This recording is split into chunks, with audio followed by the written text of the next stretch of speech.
నేను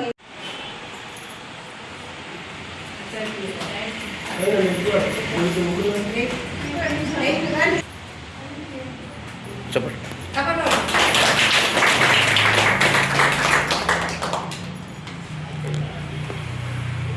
చిన్న అక్కకు చిన్న సత్కారం మహిళా కౌన్సిలర్ కాబట్టి మన వార్డు నుంచి ఈ మహిళా సంఘాల నుంచి చిన్న సత్కారం చేయడానికి మన ఆర్పి మేడం గారు కల్పక ఇక్కడికి ఈ ప్రోగ్రామ్ మన తిరుమల గారు ఇన్వైట్ చేయడం జరిగింది.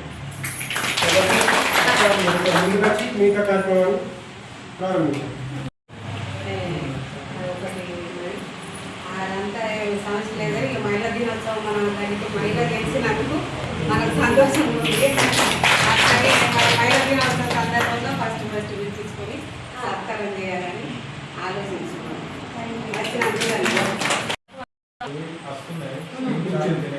నెక్స్ట్ మంత్లో ఉన్నాయి. ఒంటరి మహిళల గురించి వచ్చేది స్కీమ్ ఉంది నెక్స్ట్ మంత్లో. సరే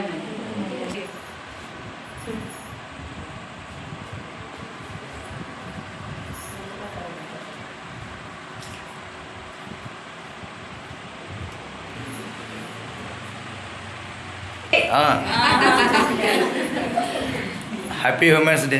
happy women's day. Happy women's day. మాట్లాడుకో.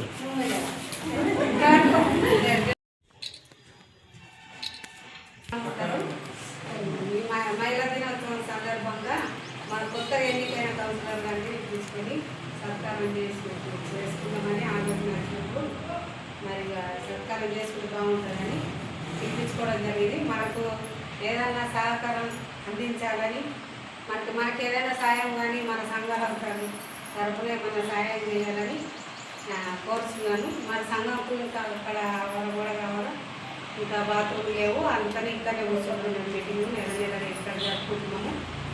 బాత్రూమ్ లేక నీళ్ళ ఇబ్బంది అయ్యి అక్కడ మీటింగ్ జరుపుకోవడం లేదు. అందుకోసం ఇక్కడ ఈ కుల సంఘంలో నెలకు ఒకసారి పర్మిషన్ అడిగి మహిళా దినోత్సవ సందర్భంగా మీ అందరికీ శుభాకాంక్షలు తెలియజేసుకుంటున్నాను. మరియు ఇంత ప్రేమతో మమ్మల్ని ఆహ్వానించినందుకు కూడా మీకు చాలా కృతజ్ఞత తెలియజేసుకుంటున్నాను. మనమందరం ఒక్కటే, ఎందుకంటే 29 వార్డు మనది. నేను మీతోని, మీరు నాతోని. ఏదైనా సమస్య ఉన్నా కానీ మన సంఘంని కానీ మన కాలనీలో ఏది సమస్య ఉన్నా పాషా గారు ఉన్నారు, వినోద్ ఉన్నాడు, భూమేష్ ఉన్నాడు. నేను ఇక్కడికి రాలేకపోతున్నా అనుకున్నప్పుడు కూడా మీరేం అధైర్యపడకండి. మన వాళ్ళు ఉన్నారు. ఏ సమస్య ఉన్నా వాళ్ళతో చెప్పండి. ఖచ్చితంగా నేను వచ్చే ప్రయత్నమే చేస్తా. ఎందుకంటే ఇది మనది కాబట్టి. ఒకవేళ రాలేని పరిస్థితుల్లో మీరు ఏమి అసలు అధైర్యపడకండి. ఖచ్చితంగా నేను మీతోనే ఉంటా. వాళ్ళకి ఏదైనా ఉంటే ఇన్ఫర్మేషన్ ఇవ్వండి. వాళ్ళు మీతో ఉంటారు. వాళ్ళకు మీరు చెప్పిన సమస్య నా దగ్గర తీసుకొస్తారు.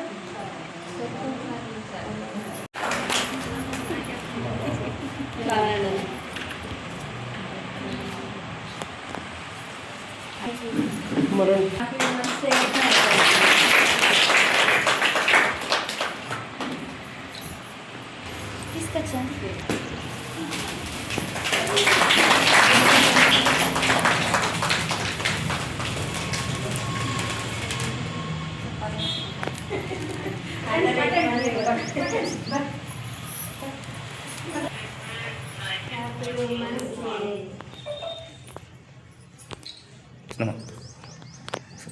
చూడండి అక్క.